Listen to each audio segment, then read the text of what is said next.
Thailand में एक ऐसा प्लेन था जिसमें कई बार हादसे हुए थे। इन दुर्घटनाओं में बहुत सारे यात्रियों की मौत हो गई थी, लेकिन पैसा बचाने के लिए एयरलाइन कंपनी ने उसी हादसे वाले प्लेन को मरम्मत करके दोबारा उड़ानों में शामिल कर लिया। कहानी शुरू होती है एयर होस्टेस जैरा से। वो इस फ्लाइट में ड्यूटी पर है। जैसे ही वो फ्लाइट को उड़ान भरते हुए देखती है, उसके दिल में एक अजीब सी बेचैनी होती है, मानो कुछ बुरा होने वाला है। दूसरी तरफ इंजीनियर अवई प्लेन की आखिरी जांच कर रहा होता है। तभी उसे अपने पीछे किसी के होने का एहसास होता है। वो सोचता है कि शायद उसका भ्रम है, लेकिन जैसे ही वो जाने लगता है, उसे पता चलता है कि माल ढोने वाले हिस्से, जिसे कार्गो कहते हैं, का दरवाजा अपने आप बंद हो गया है। वो तुरंत अपने वॉकी टॉकी से बाकी टीम को बुलाने की कोशिश करता है, मगर उस वक्त फ्लाइट की एयर होस्टेस डांस के जरिए पैसेंजर्स को सेफ्टी रूल्स बता रही होती हैं, इसलिए कोई उसकी बात नहीं सुनता। फ्लाइट धीरे धीरे ऊपर उठती है। अब एयर होस्टेस यात्रियों को खाना सर्व करने की तैयारी करती है, लेकिन तभी कुछ अजीब होने लगता है।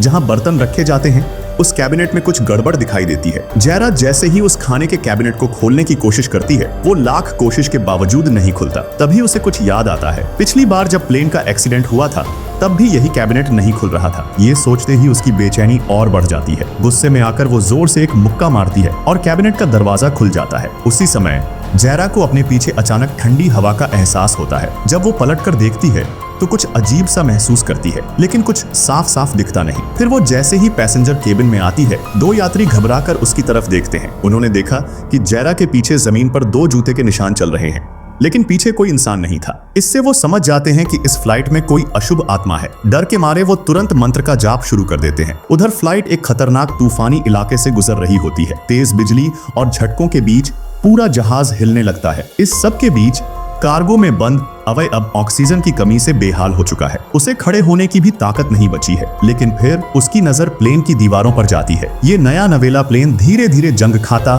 सड़ता और गलता हुआ दिखने लगता है, जैसे ये कोई आम जहाज नहीं, बल्कि मृतकों की आत्माओं का यान हो। प्लेन अब पूरी तरह बर्बाद और डरावना लगने लगा था। दीवारें फट चुकी थीं और हवा में कई भूतियां परछाइयां घूम रही थीं। अवई बुरी तरह कांप रहा था। मौत उसके बेहद करीब लग रही थी। तभी अचानक को पायलट की नजर कार्गो एरिया की वार्निंग लाइट पर पड़ी, जो लगातार चमक रही थी। शक होने पर वो नीचे जाकर देखने लगा और तभी उसने अवई को खोज निकाला और बचा लिया। मगर ये राहत ज्यादा देर नहीं टिक सकी। जब को पायलट वापस लौट रहा था, तभी उसकी नजर जमीन पर फैले काले, गंदे, कीचड़ जैसे पदार्थ पर पड़ी। वो सोच ही रहा था कि ये क्या है। तभी एक भूतिया परछाई उसके सामने से गुजरी। डरते हुए उसने अपनी टॉर्च उस ओर घुमाई और देखा कि सारा कार्गो रूम अब बुरी तरह टूट चुका है, जैसे बम गिरा हो। उसे लगा शायद उसकी आंखें धोखा दे रही हैं, इसलिए उसने फौरन लाइट ऑन की। मगर अगला ही पल ऐसा था जिसे देखकर शायद कोई भी पागल हो जाए। अब जब को पायलट वापस केबिन में लौटा तो उसकी हालत पूरी तरह बदल चुकी थी। उसकी आंखें खाली थी, चेहरा भाव शून्य था और जैरा की आंखों के सामने वो अचानक गायब हो गया, जैसे कभी था ही नहीं। और तभी जो हवाई जहाज एकदम नया और चमचमाता था, वो अब जंग खाया, टूटा फूटा और सड़ा गला नजर आने लगा। खाना सर्व कर रही एयर होस्टेस अचानक जमीन पर गिर पड़ी, बेहोश। फिर एक के बाद एक सभी यात्री अजीब तरह से कांपने, मुड़ने और शरीर मरोड़ने लगे, जैसे किसी अजीब शक्ति ने उन्हें अपनी गिरफ्त में ले लिया हो। अवई ने समझ लिया था ये सब केबिन का प्रेशर गिरने और ऑक्सीजन की कमी की वजह से हो रहा है। उसे जैसे तैसे होश में रहकर जैरा से कहा, जल्दी जाओ, कप्तान को बताओ और ऑक्सीजन मास्क चालू करो। इतना कहकर वो खुद भी बेहोश हो गया। जैरा किसी तरह कॉकपिट की तरफ दौड़ी, लेकिन जब वो वापस लौटी तो उसने देखा एक पुरानी जंग लगी हुई खाना सर्व करने वाली ट्रॉली खुद ब खुद धीरे धीरे पैसेंजर एरिया की ओर सरक रही थी। उस पर कुछ था, पर क्या? जैरा उस पुरानी ट्रॉली को घूर ही रही थी कि अचानक अवई के होश में आने से वो डर के मारे चौंक गई। दोनों जल्दी जल्दी फ्रंट केबिन में पहुंचे। वहां देखा कि कुछ यात्री ऑक्सीजन की कमी से मर चुके थे। इमरजेंसी ऑक्सीजन मास्क ज्यादा देर तक नहीं चल सकते थे। अवई ने सोचा कि अब कप्तान को तुरंत खबर देनी चाहिए, लेकिन जब उसने कॉकपिट का पासवर्ड डाला तो दरवाजा किसी हालत में नहीं खुला। आखिरकार मजबूरी में अवई को नीचे कार्गो में जाकर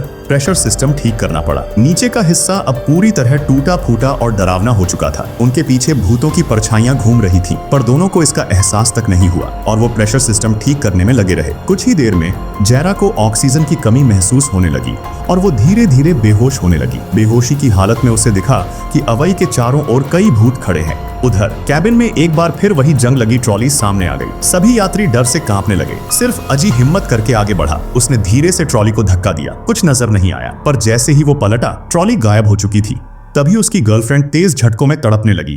वो चीखते हुए बोली, कोई मुझे खींच कर ले जा रहा है, मेरी छाती दब रही है, सांस नहीं ले पा रही। इतना कहते ही वो फिर से बेहोश हो गई। समय बीतता गया और अब ज्यादातर यात्री ऑक्सीजन की कमी से मरने की कगार पर पहुंच चुके थे। इसी दौरान एक महिला यात्री बड़ी दीदी को अजीब सा एहसास हुआ। उसने देखा कि एक अजीब सी लड़की उसे घूर रही है। जब उसने चारों ओर देखा तो ऐसा लगा कि पूरा जहाज भूतों से भर गया है। सौभाग्य से आखिरी समय पर अवई ने प्रेशर सिस्टम ठीक कर दिया और जैरा को सहारा देते हुए केबिन में वापस लाया। लेकिन जैसे ही वो पहुंचे, बड़ी दीदी जोर से बोल पड़ी, आज जो भी कुछ हुआ है वो सब इस जैरा की वजह से हुआ है। हम सबकी सुरक्षा के लिए इसे पीछे वाले केबिन में भेज दो। अब अवई, जो जैरा से प्यार करता था, मजबूरी में उसके साथ पीछे चला गया। मगर जब वो दोनों पीछे पहुंचे तो देखा वहां एक भी यात्री नहीं था। पूरा सेक्शन खाली पड़ा था। दोनों चौंक गए। सोच ही रहे थे कि तभी बाहर से भारी धमाकों की आवाजें आने लगीं और उसके बाद भूतों जैसी डरावनी हंसी हर तरफ गूंजने लगी। अवई और जैरा डर के मारे धीरे धीरे पीछे हटने लगे। अब सभी लोग जैरा पर शक करने लगे। आखिर तुमने ऐसा क्या किया कि ये सब भूत प्रेत पीछे पड़ गए हैं? जैरा मजबूर होकर सच बताती है।